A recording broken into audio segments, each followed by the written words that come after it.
Good morning, नमस्कार, सुप्रभात। कैसे हैं आप सब लोग?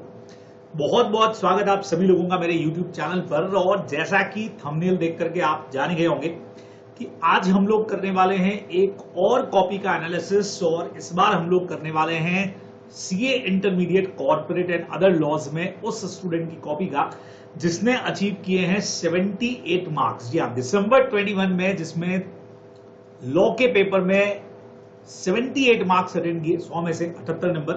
तो आइए देखते हैं कि भी ऐसा क्या किया है, क्या कुछ नंबर आए हैं, ऐसी क्या ट्रिक्स यूज हुई है, या क्या क्या तरीके इस्तेमाल किए हैं। वो सारी चीजों को आज हम लोग यहाँ पे चेक करने वाले हैं। खास करके हमारे May 22 के स्टूडेंट्स या वो स्टूडेंट्स जो नहीं क्लियर हो पाए थे और वापस से एग्जाम दे रहे, और आगे हमारे जो नवंबर वाले स्टूडेंट है, नवंबर 22, उन सबके लिए बेनिफिशियल होने वाला है कि कैसे आप लोगों को भी इतने बढ़िया या इससे भी ज्यादा नंबर अचीव करना है। तो यहाँ पे इस वक्त में मेरे पास जो कॉपी है, आपको मैं कॉपी पहले दिखा देता हूं, फिर इसको पीडीएफ फॉर्म में हम लोग अभी चेक करेंगे। तो जैसा आप लोग देख पा रहे हैं कि कॉपी मेरे पास में है, ये हमारी स्टूडेंट पलक राठी की कॉपी है। और कोइंसिडेंस इतना बढ़िया है कि सीए फाउंडेशन के अंदर भी मेरे स्टूडेंट दिए, और उस वक्त भी एग्जैक्टली इनके जो मार्क्स लॉ में थे वो 78 थे। और फिर से इस बार जो है इंटरमीडिएट में भी एग्जैक्ट वही 78 मार्क्स इन्होंने लॉ में अचीव किए हैं। अब आप ये जो कॉपी देख पा रहे हैं, ये थ्योरेटिकल पेपर यानी 70 नंबर का पेपर है, जिसमें इनको मिला है 50 नंबर, 50 मार्क्स। ठीक है। और एमसीक्यू, जिसको लेकर कई बार आप लोग घबरा जाते हैं कि यार एमसीक्यू में मार्क्स मिलेंगे नहीं मिलेंगे, तो वहां 30 में से 28 मार्क्स जो है वो इन्होंने एमसीक्यू के अंदर अचीव किए। और तब जाकर के टोटल मार्किंग जो बनती है वो 78 मार्क्स इनका इस बार के दिसंबर 21 के पेपर में है। बराबर। तो चलिए, तो हम देख लेते हैं एक बार पूरी की पूरी कॉपी को हम लोग देखते हैं बराबर की, कहां किस तरह से चीजों को किया गया है, कितने नंबर आईसीए ने दिए हैं, उन सब पर हम लोग आइए बात करते हैं। तो इनका कॉपी का एक फॉर्म यहां मैंने ओपन कर लिया है बराबर। और ये रहे सारे के सारे मार्क्स। अब पहले क्वेश्चन की अगर आप लोगों से मैं बात करूं, मेरे साथ में इंस्टीट्यूट के सजेस्टेड आंसर्स भी हैं, वो भी मैं आपको दिखाता हूं। साथ साथ में अपन पेपर पिछली बार अपन ने देखा था, और इस बार तक आईसीए के सजेस्टेड हमारे पास में आ चुके हैं, आईसीए ने इश्यू कर दिए हैं। तो पहला कंपलसरी क्वेश्चन जो बना था वो टोटली 20 मार्क्स का आई थिंक क्वेश्चन था, है ना। यहां से अगर अपन इसको चेक करें तो लगभग 20 नंबर का मुझे दिख रहा है कि पहला क्वेश्चन जो है वो दिया। इतने सारे क्वेश्चन एक में क्वारी किए बराबर। 4 और 3 हो गए 7 और 2 9 और 2 11 और 2 ये हो गए 13 16 और बिल्कुल ये हो गया लगभग बच्चे लोगों। ये पहला क्वेश्चन जो है वो इतना बड़ा क्वेश्चन है कि इसमें कई सारी चीजें जो हैं वो इन्होंने पूछी हैं। और इसमें 19 मार्क्स का हमारा पहला क्वेश्चन था, जिसमें से इनको मिले हैं 17 नंबर। आप देख सकते हैं 19 में से 17 नंबर है बराबर। तो इट मींस पहला क्वेश्चन तो भाई बहुत जबरदस्त इन्होंने किया लगता है। आइए सारी चीजों को चेक करते हैं हम लोग। ये देखिए आईसी का पहला क्वेश्चन। ओपीसी पर हमारा एक क्वेश्चन पूछा गया था, 3 नंबर का हमारा क्वेश्चन था। 3 सवाल पूछे गए थे कि ओपीसी के लिए एलिजिबल कौन होता है। फिर इस क्वेश्चन के अकॉर्डिंग एक कंपनी जो है क्या वो कन्वर्ट हो सकती है, कि एक पर्टिकुलर डेट दे रखी थी, और अगर पेड अप कैपिटल उनकी इंक्रीज होती है तो भी क्या वो कन्वर्ट हो पाएगी क्या। 3 चीजें हैं, एक नंबर का पार्ट है। बहुत बढ़िया क्वेश्चन था। और सबसे बढ़िया चीज ये है कि हमको कई बार ऐसा हालांकि लगता है कि भाई कहीं आईसी नंबर तो नहीं काट लेगी, लेकिन इस तरह के जो क्वेश्चंस रहते हैं जो डिवीजन में है, देखो एक साथ 4-5 नंबर का क्वेश्चन आया, उसकी जगह 3 नंबर का क्वेश्चन है, और 3 बातें आपसे पूछी और सारी अगर सही है तो 19 में से 17 मार्क्स इसको मिले। फर्स्ट वाला क्वेश्चन अगर मैं यहां पे देखूं आप लोगों के लिए, तो ये देखिए, ये फर्स्ट का ए पार्ट जितना चाहिए था वो सारा का सारा मैटर यहां पे लिखा गया है बराबर। उसके बाद में इसका जो सेकंड पार्ट है, यहां पे भी यस में आंसर है, बिल्कुल करेक्ट आंसर दिख रहा है। सी में भी इनका करेक्ट आंसर है, जितना पूछा था कि हाँ भाई अदर काइंड ऑफ में कन्वर्ट हो सकती है, एकदम प्रॉपर तरीके से प्रेजेंटेशन दिख रहा है हमको। तो यहाँ पे 3 में से 3 नंबर यहां इनको मिल गए हैं। समझ रहे हैं आप बात को। देखिए 3 चीजें पूछी थी, इन्होंने तीनों चीजों को एकदम प्रॉपर तरीके से यहाँ पे प्रेजेंट कर दिया, जो जो सवाल किए गए थे, क्योंकि ऊपर वाले में प्रोविजन पूरा आ ही गया था बराबर। तो 3 में से 3 नंबर यहाँ पे सीधे सीधे से अलॉट किए गए। आप लोग देख सकते हैं भी सब लोग कि हाँ इस तरह के क्वेश्चंस में हमको नंबर मिल रहे हैं। ठीक है। अब उसके बाद में बच्चे लोगों फर्स्ट के ही एक सेकंड पार्ट की तरफ अगर मैं बढ़ूं, तो यहां पे भी 3 नंबर यहां पे इनको 3 मार्क्स मिलते हमको दिखाई दे रहे हैं बराबर। हाँ, ये सजेस्टेड आंसर में अगर चले अपन, क्योंकि पिछली बार अपने पेपर से चेक किया था, इस बार अपने पास में सजेस्टेड है, तो इसका सेकंड पार्ट भी पूछा गया था। कितने मार्क्स का? 3 नंबर का ये क्वेश्चन था। 3 मार्क का हमारा क्वेश्चन था और 3 मार्क में पूछा था कि भाई बताओ सोर्सेस क्या क्या अवेलेबल रहेंगे बोनस शेयर इशू करने के। उसके बाद में फ्री रिजर्व जो है कैपिटलाइज कितना करना था तो अपन लोगों ने बात भी किया था, 2,25,000 इसमें निकल करके आ रहा था बराबर। प्रीवियस वीडियो के अंदर मैंने पूरा पेपर आपके साथ में डिस्कस भी किया हुआ है, कॉपी भी हमने एनालिसिस किया था बराबर। और प्लस तीसरे में पूछा था कि फाइनल कॉल नहीं मंगाए तो बोनस शेयर इशू कर सकते हैं क्या, तो वो पॉसिबिलिटी हमारी नहीं होती है बराबर। तो आईसीए ने अपने जो आंसर दिए उनमें देखो पहले क्वेश्चन का आंसर क्या क्या चीजें काम में आती है सारा आ गया बराबर। कैपिटल रिजर्व का भी क्या करना है, रिवोल्यूशन ऑफ एसेट्स से अगर मान के चल रहे हैं अपन तो यूज नहीं कर सकते, अदरवाइज कर सकते थे अपन, ये भी इन्होंने लिख दिया। फिर उसके बाद में सेकंड नंबर के ऊपर ये चीज भी इन्होंने बोल दिया, ये देखिए पूरा इन्होंने कैलकुलेशन करके समझा दिया है सजेस्टेड के अंदर कि भाई 2,25,000 के आप बोनस शेयर जो इशू कर सकते हैं और फाइनल कॉल जब तक नहीं मंगवाओ तब तक काम नहीं होने वाला है बराबर। यानी कि अगेन 3 पॉइंट बच्चों पूछे गए हैं, 3 नंबर का हमारा क्वेश्चन है। आइए देखते हैं कि इन्होंने क्या किया है। और यहां पे जैसा मैंने आपको दिखाया था, ये देखिए ये इसका फर्स्ट पार्ट आया और इन्होंने फर्स्ट पार्ट में क्लियर बोल दिया according to provision of companies act 2013, जो आपको मैंने हमेशा बोला है, free reserve, security premium, capital redemption reserve can be use for issue of bonus shares बराबर। So in this case company can use general reserve, security premium और surplus जो भी है वो यूज होता है, इन्होंने लिख दिया बराबर, बहुत क्लियर है। तो अब हमने कहा सर कैपिटल रिडम्पशन रिजर्व, अब बट ऑब्वियस है कि कैपिटल रिडम्पशन रिजर्व अगर कैपिटलाइजेशन ऑफ एसेट वाला है तो यूज नहीं होगा, अदरवाइज अपन ले सकते हैं, तो यहां इनको फुल मार्क्स दिए गए। सेकंड वाले में अब आप देखो कई लोगों को लगता है सर सजेस्टेड से तो एज इट इज हमारा आंसर मैच करना चाहिए, सारी डिटेल देखिए, डिटेल नहीं होती बराबर। जितना पूछा गया था टू द पॉइंट, मैंने भी आपको पिछली बार यही करके बताया था कि भाई हाँ 2,25,000 हो रहे हैं बराबर, इतना इनको चाहिएगा, 22,500 शेयर्स की अपने को जरूरत होगी, वो इन्होंने लिख दिया। थर्ड वाले में फाइनल कॉल के बगैर आप नहीं कर सकते इशू ये, और यहां पे भी इनको 3 में से 3 नंबर पूरे के पूरे दिए गए हैं बराबर। तो देख सकते हैं आप लोग कि हाँ भाई फुल मार्क्स यहां पे दिए गए हैं। अगले क्वेश्चन की तरफ बढ़ता हूं मैं, फर्स्ट के ही बी के अंदर अपना फर्स्ट पार्ट, ठीक है, 2 नंबर इनको दिए गए हैं। अभी चेक कर लेते हैं हम लोग कि कितने मार्क्स का क्वेश्चन था और कितने मार्क्स दिए गए हैं। आइए आपको सजेस्टेड की तरफ लेके चलता हूं। हमारा जो क्वेश्चन था बच्चे लोगों, ये क्वेश्चन इस बार पूछा गया था, आई थिंक ऑडिट वाले चैप्टर से कनेक्टेड था ना अपना। ये देखिए बी का फर्स्ट पार्ट बहुत सीधा सा 2 नंबर का क्वेश्चन है, 2 में से 2 मिले और डायरेक्टली इसमें था कि 1% पहले ऑडिटर अपॉइंट होता है और उसके बाद वहीं के किसी मैनेजर का पार्टनर बन जाता है कंपनी के ऑफिसर का, तो उसको पोस्ट को वेकेट करना पड़ेगा। बिल्कुल 2 नंबर का क्वेश्चन है। अगला क्वेश्चन भी ऐसा ही है, एबीसी लिमिटेड के एमडी खुद अपॉइंट करना चाह रहे हैं, तो खुद अपॉइंट करने का पावर आपके पास में होता नहीं है, this is not valid appointment. ये भी 2 नंबर का हमारा क्वेश्चन है बराबर। उसके बाद में इसी का जो थर्ड पार्ट बचे लोगों, मतलब बी का ही जो हमारा थर्ड पार्ट है क्वेश्चन का, उसमें हमसे पूछा गया था कंपनी का एनुअल जनरल मीटिंग के अंदर director diverse the amount of total dividend to be paid. अच्छा, ये हमारा सेक्शन नंबर 123 और 127 डिविडेंड से रिलेटेड हमारा क्वेश्चन था, जो आपको मैंने कहा था स्टडी मैट में अपने नोट्स में एज इट इज आपको दे रखा है। वो क्वेश्चन भी 2 नंबर का पूछा गया था कि वॉल्यूशन किया तो क्या होगा, 18% पर एनम के इंटरेस्ट वगैरह वाला 127 में लगना चाहिए था। ये भी 2 नंबर का क्वेश्चन पूछा गया। तो कुल मिलाकर के 6 नंबर का ये क्वेश्चन हो गया, 3 पार्ट इसके हो गए। आइए इसको चेक कर लेते बच्चे लोगों कि यहाँ कितने मार्क्स दिए गए हैं। करने का तरीका देख लो भाई सब लोग, ताकि आपको पता लग जाए कि हाँ कम से कम उस तरह से लिखा गया है, ढंग से जो हमने तरीका प्रेजेंट किया बिल्कुल वो इस्तेमाल किया है इन्होंने, तब पूरे में से पूरे नंबर मिले हैं। ये देखिए एक चीज जो आपको हमेशा मैंने तब भी बोली थी कि साइड में अपन क्वेश्चन नंबर ऐसा लगाते हैं ना कई बार, तो बेटर है उसकी जगह पे आप ऐसा मिड ऑफ द पेपर लगाओ, प्लस पूरा डिस्क्रिप्शन दो कि भी क्वेश्चन फर्स्ट का बी का फर्स्ट पार्ट है, थोड़ा बेटर प्रेजेंटेशन होगा, मार्क्स अच्छे मिलेंगे। आप लोग देख सकते हो सेम तरीका according to the provision of companies act 2013 बराबर से A person cannot be appointed as auditor of the company if he is a partner or employee of the officer or employee। अब बच्चे लोगों को मजेदार चीज देखो, तो आपको हमेशा कहता हूं सर सेक्शन कितना इंपॉर्टेंट है, अरे इसने यहाँ पे सेक्शन का तो रेफरेंस दिया ही नहीं है। देखो इस क्वेश्चन में कहीं पर भी इन्होंने 141 का रेफरेंस दिया ही नहीं है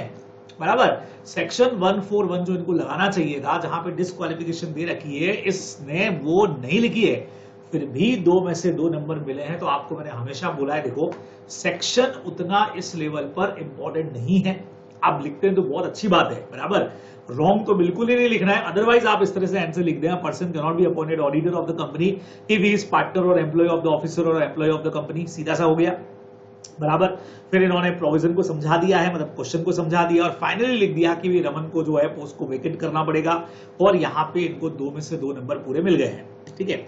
अब इसके सेकंड पार्ट के अंदर की भी एमडी को अकेले ऐसा अपॉइंट करने का पावर है नहीं, बोर्ड अपॉइंट करता है, तो एमडी जो है वो हिमसेल्फ जो है वो ऑडिटर नहीं कर पाएगा, अपॉइंट नहीं कर पाएगा। क्लियर बोल दिया है, it is not a valid appointment, clear एकदम से बोल दिया, सिर्फ बोर्ड का पावर है। यहाँ पे भी 2 में से 2 नंबर बच्चे लोगों पूरे इनको दिए गए हैं। तीसरा वाला पार्ट इधर गड़बड़ हो गया लगता है, कुछ चीजें गलत हो गई। ओ शेड्यूल्ड बैंक में the company has to transfer the amount to a bank account to a scheduled bank within 5 days of the declaration of dividend.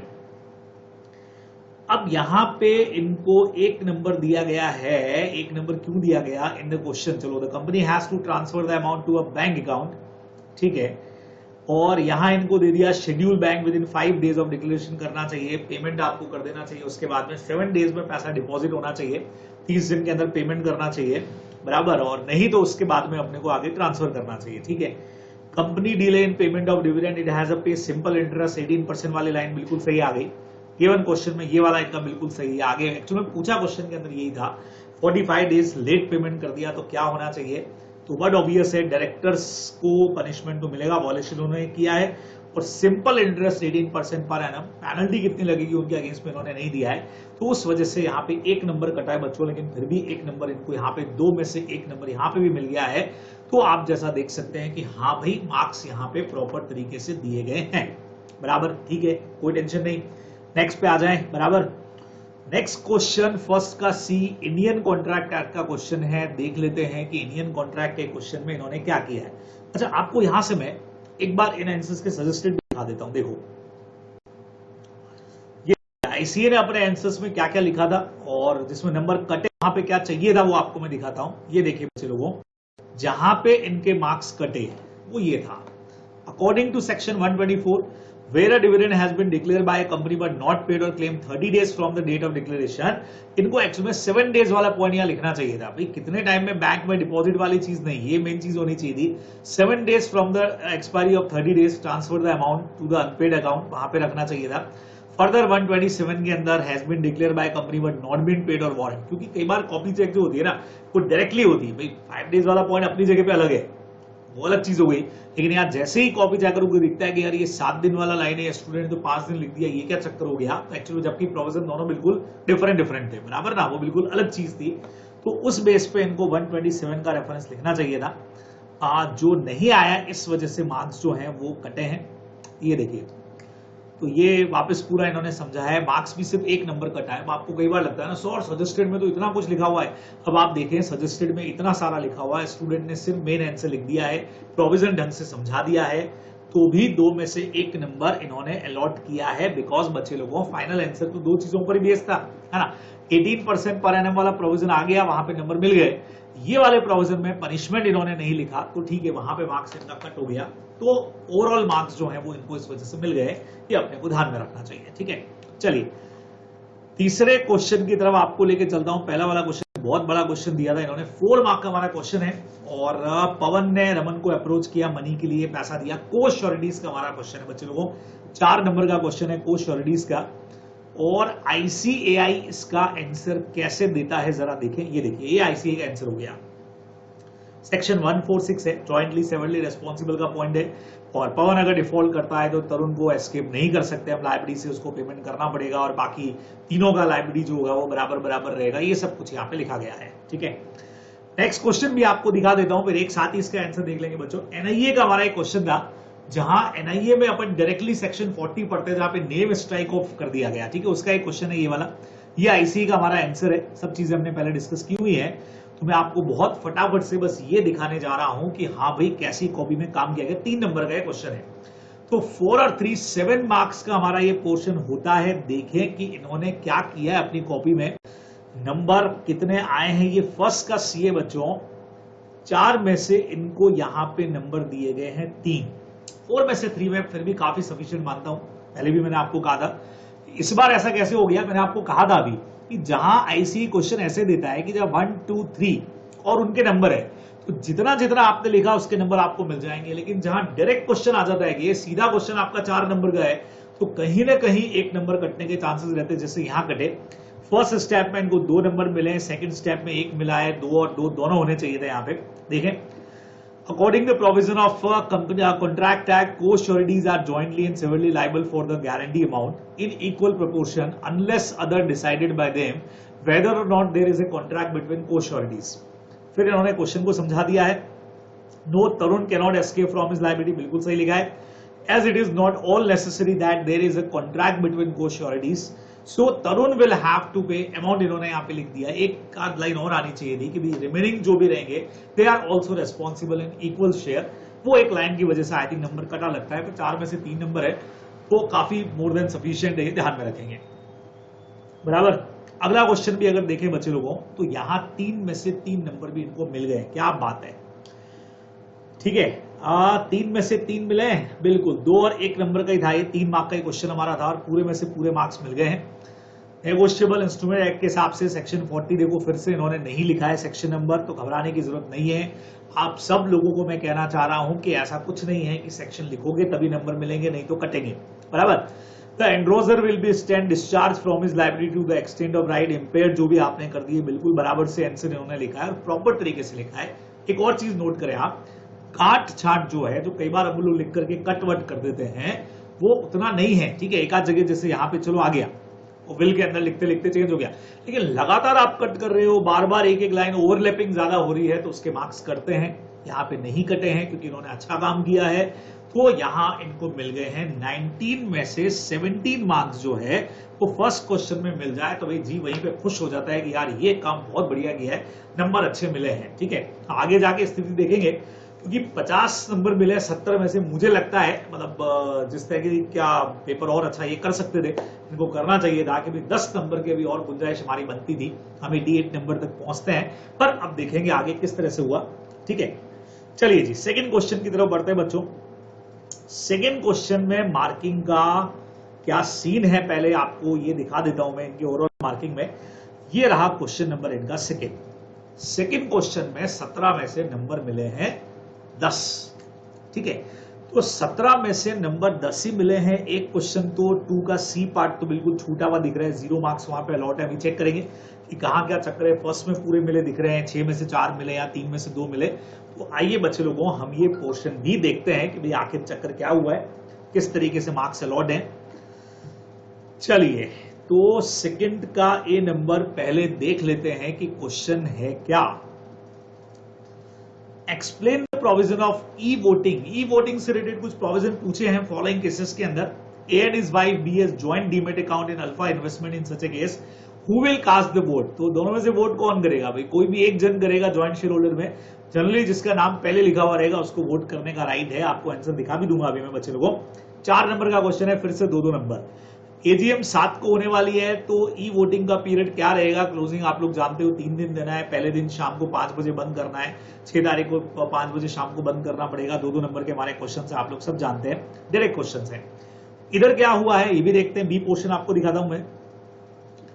Examine the validity of following with reference to the relevant provision. The board of directors of company refused to convene extraordinary general meeting of the member on the ground that requesters have not given explanatory statement for the resolution proposed. Okay, नहीं कर सकते भाई, this is not valid. ये action उनका valid नहीं, अपने book में same question दे रखा है, नॉट वैलिड है, ठीक है।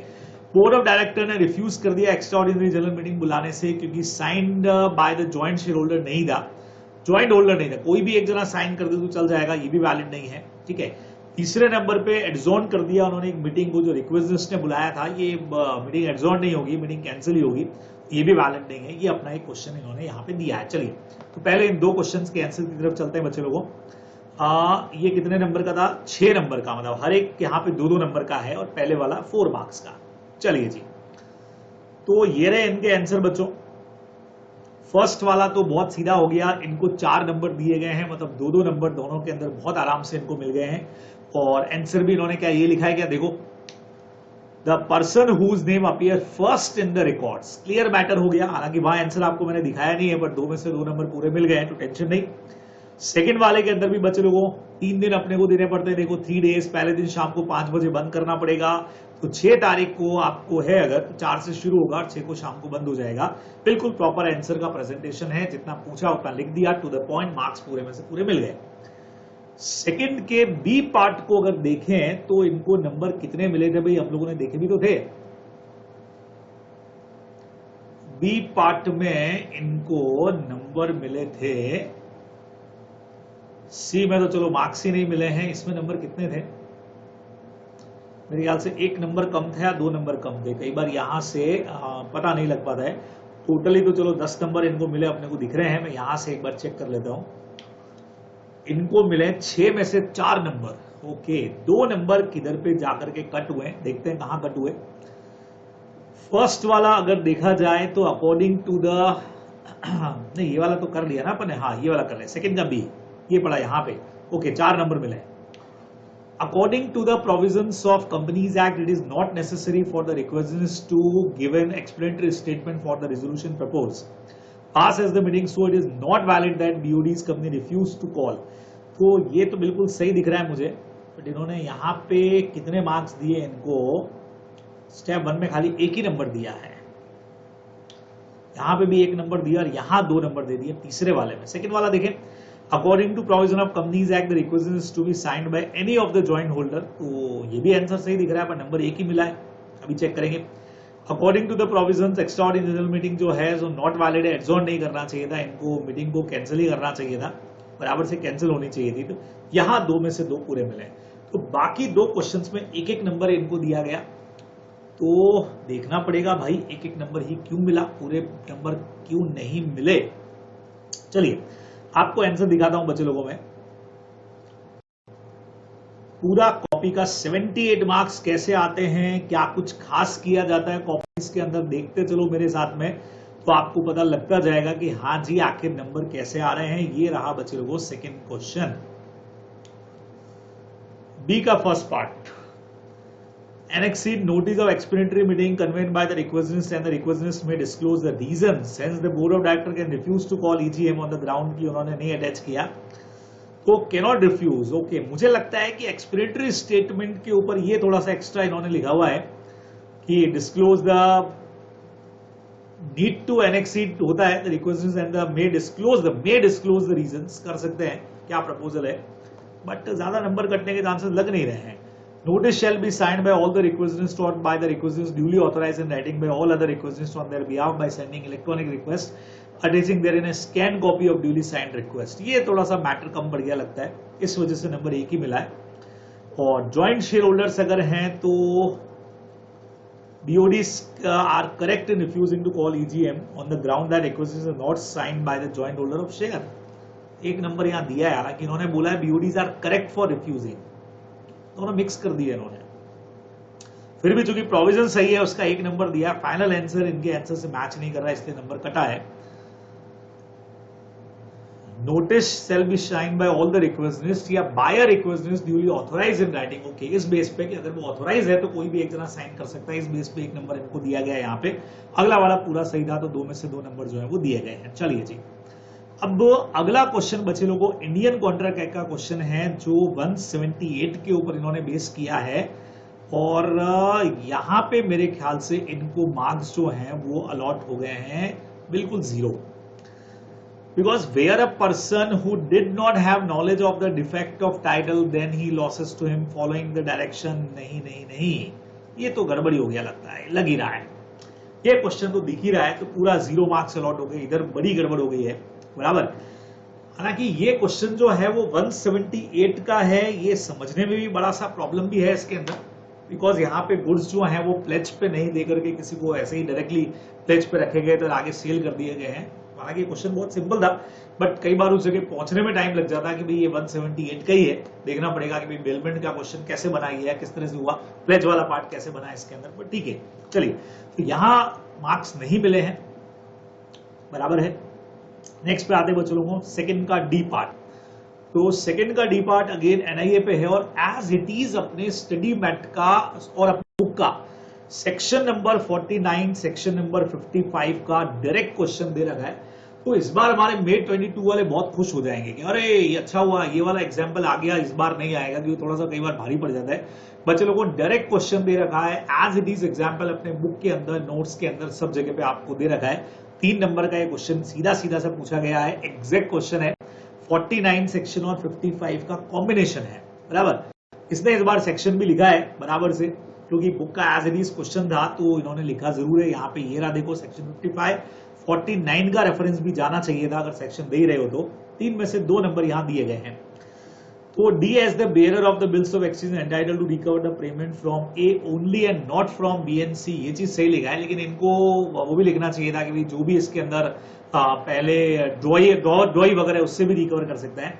As bearer endorse the blank instrument into full to C, ये चीज सही लिखी है, बराबर है। तो 3 में से 2 नंबर यहाँ पे इनको अलॉट किए, एक आध नंबर यहाँ थोड़ा सा मैटर और होना चाहिए था, तो वो नंबर और ज्यादा 1 नंबर मिल जाता, तो 3 में से 3 आ सकते थे, बट ठीक है, बराबर है। तो ये इस तरह से मार्क्स दिए गए बच्चों। थर्ड क्वेश्चन की तरफ बढ़ते हैं हम लोग, और थर्ड क्वेश्चन क्या है आइए चेक कर लेते हैं कैसा होना चाहिए था, कितने मार्क्स का क्वेश्चन है। पहले आपको ये दिखा देता हूं कि थर्ड क्वेश्चन में इसने अचीव कितने किए हैं। चलिए जी, थर्ड क्वेश्चन में 17 में से 13 नंबर है, काफी अच्छे हैं, कोई दिक्कत नहीं है। 3 में से 2 फर्स्ट में आए हैं, 3 के फर्स्ट में 2 में से 2 भी है, 5 में से 4 है, 4 में से 3 है, 3 में से 2 है। जो हर बार मैं आपको कहता हूं आधा 1 नंबर, अपने टेस्ट सीरीज में भी मैं इसलिए आपका आधा 1 नंबर काट देता हूं मैं, क्योंकि नंबर कहीं ना कहीं पे लॉ का लैंग्वेज है तो अपने नंबर कट जाते हैं। तो 17 में से 13 नंबर है, 13 मार्क्स हैं। आइए चेक कर लेते हैं बच्चे लोगों की क्वेश्चन था क्या। ये देखिए हमारे सामने ये रहा क्वेश्चन, ये रहे डायरेक्ट क्वेश्चन है बच्चे लोगों। पहला प्रोस्पेक्टस का है,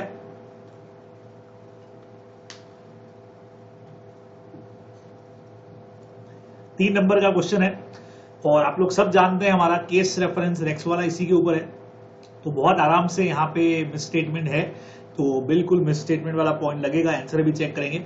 तो यहाँ पे फॉल्स स्टेटमेंट है, और शेयर होल्डर का जो आर्ग्यूमेंट है वो बिल्कुल यहाँ पे करेक्ट है। 3 नंबर का क्वेश्चन है। स्मॉल कंपनी का डायरेक्ट डेफिनेशन बच्चों 2 नंबर का क्वेश्चन सीधा ही है, ठीक है। अगले क्वेश्चन की भी बात कर लेते हैं साथ में ही। 5 नंबर का क्वेश्चन है जहां पे रेफरिंग आपको पूछा है appointment of auditor. Okay, newly establish government company अगर है तो उसमें कैसे होता है फर्स्ट ऑडिटर, डायरेक्ट प्रोविजन है बच्चे लोगों इसके। नेक्स्ट वाले में कमल ऑडिटर है, गवर्नमेंट कंपनी है, उसने रिजाइन कर दिया है और दिसंबर 20 को, तो क्या होगा इस वैकेंसी को फिल करने का, और अगर अदर देन गवर्नमेंट कंपनी हो तो क्या आंसर बनेगा, ये क्वेश्चन आपसे पूछा गया है। 5 नंबर का क्वेश्चन है, 2.5 का एक होना चाहिए।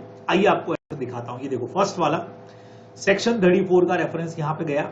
Where a prospectus is issued, circulated or distributed include any statement, जहां अनट्रू स्टेटमेंट हो तो 447 वाली पेनल्टी लगेगी। और उसके बाद में बच्चे लोगों इन्होंने साथ में 35(3) का भी एक प्रोविजन इन्होंने डाल दिया, सिविल और क्रिमिनल लाइबिलिटी वाला, वो भी इन्होंने यहाँ पे पूरा पूरा समझाया, और उस बेस पे इन्होंने लिखा है कि यस ये बिल्कुल कॉन्ट्रैक्ट को कैंसिल कर सकते हैं, ठीक है, ये इन्होंने लिखा है। 35 का डिटेल नहीं है, simple, where proved that prospectus has been issued defraud applicant या securities of company of any other person, तो यहाँ पे इसके अंदर वो रिस्पॉन्सिबल रहेंगे लॉसेज और डैमेजेस के लिए, ये अपने को सीधा सीधा से यहाँ पे लिखना चाहिए होता है, बराबर, कोई टेंशन नहीं। तो आंसर आपको मैं दिखा देता हूं। अच्छा, इसी का जो सेकंड पार्ट है स्मॉल कंपनी का डायरेक्ट डेफिनेशन है बच्चे लोगों। आप कहेंगे सर यहाँ तो 50 लाख लिख दिया इन्होंने यहाँ पे, और यहाँ पे इन्होंने 2 करोड़ लिख दिया बच्चे लोगों, ये चेंज हो चुका है। आईसीए ने बराबर से यहाँ पे लिख दिया था कि भाई ये सारा अमाउंट जो है वो चेंज हो गया है। देखो इन्होंने क्लियर बोल दिया, यहाँ फाइनल आंसर में बोल दिया है कि कैपिटल और टर्नओवर जो है वो 2 करोड़ और 20 करोड़ हो चुकी है, उसी के बेस पे अपने को आंसर लिखना चाहिए था, ठीक है। चलिए देख लें अपन कि क्या कुछ मार्क्स मिले हैं। 3 और 2, ए पार्ट जो है वो 5 नंबर का है और ये भी 5 नंबर का है।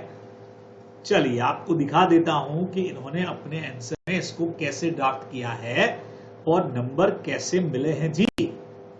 हाँ जी, थर्ड का ए पार्ट, तो थर्ड का ए पार्ट अगर देखें तो according to provisions of companies act person who has, पहले तो मैं देख लेता हूं नंबर कितने मिले भाई। 2 में से 2 नंबर यहां पे मिलते दिख रहे हैं, क्या कहते हो।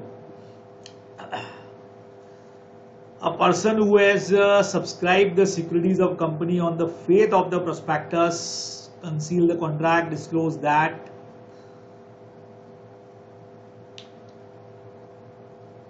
कितने मार्क्स का क्वेश्चन था, थर्ड वाले में 3 में से 2 नंबर यहाँ पे इनको मिले हैं। ठीक है, 3 में से 2 नंबर बड़ा क्वेश्चन है तो मिलने के चांसेस कई बार कम होते हैं पूरे मार्क्स, तो इन्होंने पूरा दे तो दिया। यस, उसका आर्ग्यूमेंट बिल्कुल करेक्ट है बच्चों, 3 में से 2 नंबर सफिशिएंट है। स्टडी में मतलब सजेस्टेड में बहुत कुछ लिखा हुआ था, उस बेस पे इनका आंसर जो है वो काफी सही है, काफी सही है, काफी सही है। जो चीजें अपन ने पढ़ी बच्चों, हालांकि इन्होंने सेक्शन ना तो 34 का रेफरेंस दिया ना 35 का रेफरेंस दिया, लेकिन अंदर का मैटर जरूर इसके अंदर आ गया।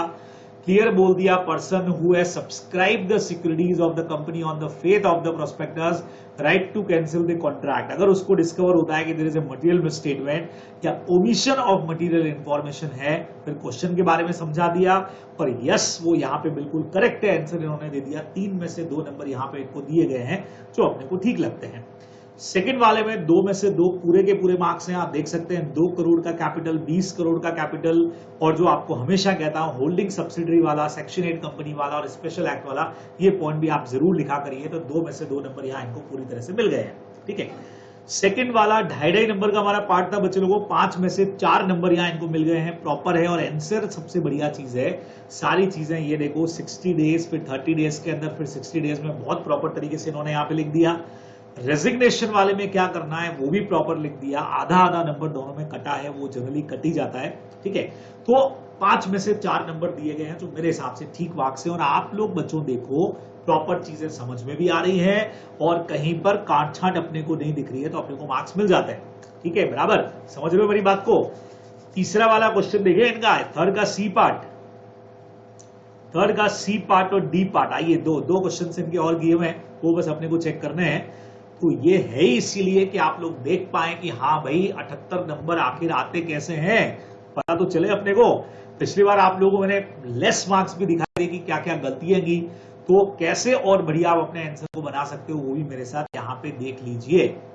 चलिए अगला क्वेश्चन किधर गया भाई। अच्छा, ये तो आंसर्स आ गए। ये देखिए बच्चे लोगों, सी पार्ट है, अगेन 2 नंबर का ये पार्ट था, 4 नंबर का क्वेश्चन है यहाँ पे, और ये 3 नंबर का क्वेश्चन है। एक नंबर सब में कटा है इनका।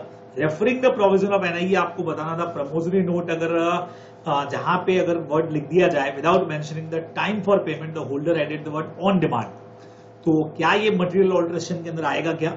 और अंकित ने एक चेक 2000 का बनाया, हैंडओवर उसको गिफ्ट की तरह से दिया है, तो एचडीसी नहीं होता है, वो सिर्फ होल्डर को होगा, लेकिन एचडीसी नहीं होगा। 2 नंबर के क्वेश्चन है, 4 नंबर का क्वेश्चन है, और ये डायरेक्ट अपना इंटरप्रिटेशन वाला है बच्चों। यहां जनरली पूरे वैसे पूरे मार्क्स बहुत रेयरली आते, 1 नंबर कटेगा, तो 3 में से अगर ये 2 भी लेके आ गई तो मुझे लगता है कि काफी सही है।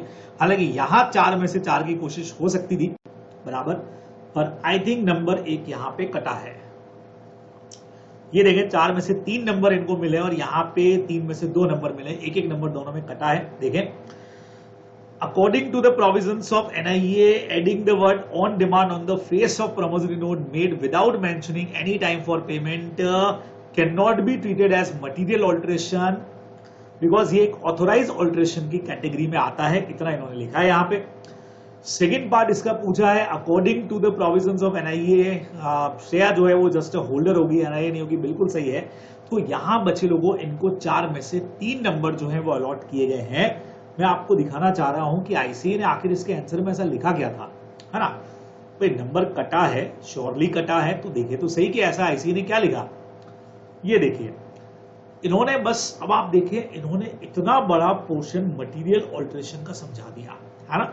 आपको जब मैं हमेशा कहता हूं कि भाई घबराओ मत कि इतना 100 और इतना सजेस्टेड से तो हमारा मैच नहीं कर रहा है, अब अपनी स्टूडेंट का इतना बड़ा आंसर तो है ही का, क्या कहते हो। देखो इन्होंने तो इतना लिख दिया कि मटेरियल ऑल्टरेशन क्या होता है, कब मटेरियल माना जाता है, क्या चीजों में चेंज होता है, सब कुछ लिख दिया। इन्होंने अपना टू दी पॉइंट मैटर लिखा है बच्चों, जिसमें भी इसको यहाँ पे मार्क्स जो है वो जितने, अगर मान लीजिए जितने मार्क्स का क्वेश्चन है ये पूरा मिला करके 4 नंबर का क्वेश्चन था, तो 3 नंबर मिल गए ना, मोर देन सफिशिएंट हो गया हमारा काम तो बराबर, क्या कहते हो। ठीक है, तो फाइनल आंसर अगर देखें तो ऑन डिमांड भी अगर आप लगाते हो तो ये बिल्कुल वैलिड माना जाएगा, और कहीं पर भी मटेरियल ऑल्टरेशन की कैटेगरी के अंदर नहीं आएगा, ये उसको ऑल्टर नहीं कर रहा है, ये अपने को मेनली लिखना चाहिए था। ठीक है बराबर। चलिए फिर सेकेंड वाला पार्ट, होल्डर और होल्डर इन ड्यू कोर्स, पूरा देखो होल्डर इन ड्यू कोर्स को समझाया गया है, और फिर लिखा गया है कि भाई ये होल्डर इन ड्यू कोर्स नहीं आएगा, तो यहाँ पे भी मार्क्स जो है वही ओवरऑल मिलाकर के 1 नंबर कटा है बच्चे लोगों को, कोई बड़ी बात नहीं है। मिस्चीफ रूल पूरा थ्योरी का पोर्शन है, आप देख सकते हो इतना बड़ा प्रोविजन मिस्चीफ का लिखा है, क्योंकि ये वही लिखेंगे बच्चों जो हमारा स्टडी मैट बोलेगा, बराबर। लेकिन यहां से जब आप आंसर को मैच करोगे तो मैं आपको हमेशा कहता हूं कि घबराया मत करो बिल्कुल भी। ये देखिए, ठीक है, इन्होंने इतना लिखा है मिस्चीफ रूल के बारे में, जितना मोर दिन चाहिए था हमको उतना लिख दिया। और आता तो एक नंबर आता, पर मुझे लगता है जितना पेपर में टाइमिंग मिलता है उतना अच्छा खासा जितना मीनिंग होना चाहिए इन्होंने प्रॉपर लिख दिया।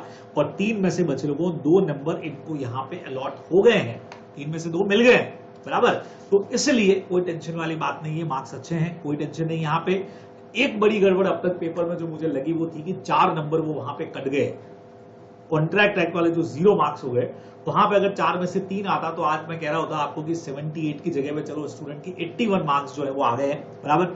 चलिए तो अगले क्वेश्चन की तरफ बढ़ते हैं बच्चे लोगों। आखिरी क्वेश्चन हमारा ये है, एकदम फटाफट से इसको चेक कर लेते हैं, बिल्कुल बराबर। चलिए आखिरी क्वेश्चन की तरफ हम लोग बढ़ गए। क्वेश्चन नंबर 4 में क्या कमाल किया इन्होंने, 10 मार्क्स इनको मिले हैं, कितने मार्क्स में से बच्चों, 17 में से 10। इधर भी कुछ पंगा हुआ है, 17 में से 10 नंबर, पहले क्वेश्चन में 19 में से 17 नंबर थे, या 17 में से 10 नंबर है, मतलब कुछ ज्यादा बड़ा पंगा इस क्वेश्चन में हुआ है। इस क्वेश्चन में भी 5 नंबर अगर और बढ़ जाते, 15 आ जाते, 17 में से 14 आ जाते तो मजा आ जाता, बराबर। चलिए कोई बात नहीं, 2 जगह पे मार्किंग कम दिख रही है, 3 में से 1 नंबर ही है, यहाँ पे भी 3 में से 1 है, बाकी तो ठीक है, 1 नंबर कम को तो मैं ज्यादा उतना नहीं मानता। चलिए जी, आइए 4th क्वेश्चन, आखिरी क्वेश्चन बचे लोगों। आओ फटाफट से चेक कर लेते हैं क्या कुछ पंगा हुआ है, नहीं हुआ है, सारा कुछ चेक करते हैं। तो इस क्वेश्चन में किधर गया भाई, किधर गया, दिया limited, okay.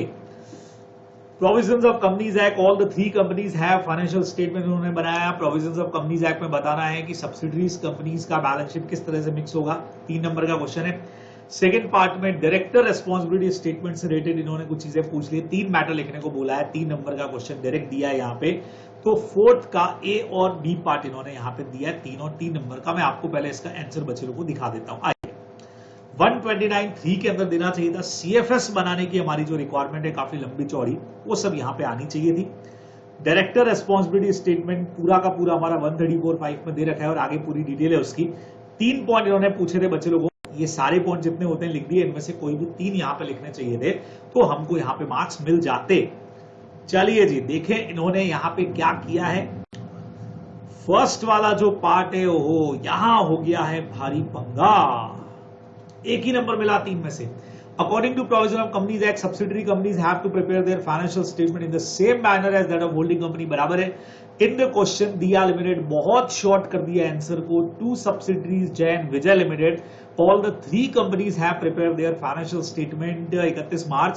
So Jain Vijay shall prepare their balance sheet and statement of P&L in the same manner. यहां पे बड़ी गड़बड़ हो गई। ये देखिए सजेस्टेड आंसर में फिर से आपको दिखाना चाह रहा हूं बच्चों, कई बार यहां गड़बड़ हो जाती है। ये देखो आंसर था गया हमारा 129(3) में where a company has one or more subsidiary or associate it shall in addition to FS, आपको सीएफएस भी बनाना पड़ेगा, ये चीजें साथ में आनी चाहिए थी। ओन भी बनाओगे, वो भी बनाओगे, अलग से स्टेटमेंट भी आपका बनेगा, अलग से सेपरेट स्टेटमेंट भी बनेगा, वो सारी चीजें यहाँ पे आनी चाहिए थी। और कंसोलिडेशन के रूल्स हमारे कुछ बने हुए हैं और फिर फाइनल आंसर आना चाहिए था, तो इस वजह से जो है वो 2 नंबर इनके कट गए। अब डायरेक्टर रेस्पॉन्सिबिलिटी स्टेटमेंट वाले क्वेश्चन में देखें, अगर इन्होंने प्रॉपर, क्योंकि यहाँ टू द पॉइंट लिखना चाहिए था, नहीं तो मार्क्स कटने वाले थे। तो यहां इनको सेकंड में 3 में से 3 मिल गए भाई, क्या बात है। देखो 3 में से 3, मैंने आपको कहा ना कि जितने पॉइंट्स दिए अगर याद करके गए हो आप तो टू दी पॉइंट आपको 3 चीजें जो पूछी है, 6 में से कोई भी 3 लिखनी थी, इन्होंने 3 लिख दिया। और बच्चे लोगों को देख सकते हो 3 में से 3 मार्क्स यहाँ पे पूरे के पूरे अलॉट हो गए। सबसे बढ़िया नंबर यही आते हैं जहां आपको 1 2 3 कुछ पॉइंट पूछ रहे हैं और उतने नंबर का क्वेश्चन हो तो मस्ती से पूरे में से पूरे नंबर मिल जाते हैं। चलिए अगले क्वेश्चन की तरफ बढ़ते हैं। 4th का बी पार्ट, इधर भी कुछ पंगा है, बस आखिरी क्वेश्चन है बच्चे लोगों को ये। 4th का बी पार्ट चेक करते हैं। 4th का बी पार्ट क्या है जी, क्या पूछा गया है क्वेश्चन में, ये रहा। ओके, डिबेंचर ट्रस्टी, अरे ये तो बुक का क्वेश्चन है एज इट इज, 4 नंबर का क्वेश्चन है, इधर तो पंगा होना ही नहीं चाहिए था। अपॉइंटमेंट ऑफ डिबेंचर ट्रस्टी के रूल्स पूछे हैं और साथ में share holder of the company, share है 10,000 के नहीं बन सकता, ये भी नहीं बन सकता, ये भी नहीं बन सकता, भाई तीनों ही लोग नहीं बन सकते हैं, ऐसा कुछ क्वेश्चन है। सजेस्टेड दिखाएं आपको। अपॉइंटमेंट ऑफ डिबेंचर ट्रस्टी के रूल से आगे सबसे पहले यहां पे बराबर अच्छा, पूरा प्रोविजन इन्होंने यहाँ पे लिख दिया है कि कौन बनेगा कौन नहीं बनेगा। अच्छा, कौन बनेगा, वो 3 जो पॉइंट पूछे गए थे उसी के ऊपर बेस आ गए। ये रहा बराबर प्रोविजन के बाद देखो cannot be appointed, cannot be appointed, तीसरे वाले के अंदर भी कैनॉट बी अपॉइंटेड अपना सीधा आंसर होना चाहिए था। तो यहां मार्क्स क्यों कट गए, मुझे नहीं लगता यहां मार्क्स कटने चाहिए थे इनके। मार्क्स क्यों कटे देखें, आइए फोर्थ का बी, ओहो स्टेप 10, 4 में से 3 नंबर है, ठीक है ठीक है ठीक है, 4 में से 3 नंबर बचो, 1 1 1, 3 नंबर मिल गए इनको। तो ये 0 नंबर स्टेप 1 में कहां मिला ये नहीं समझ आया। According to the provision of companies act, every company issuing debenture 500 से ज्यादा हो तो डिबेंचर ट्रस्टी का अपॉइंटमेंट करना पड़ेगा और ऑब्टेन फ्रॉम डिबेंचर ट्रस्टी, ये तो सही है। ये इनका बराबर चला गया, ये बराबर चला गया, ये भी बराबर चला गया।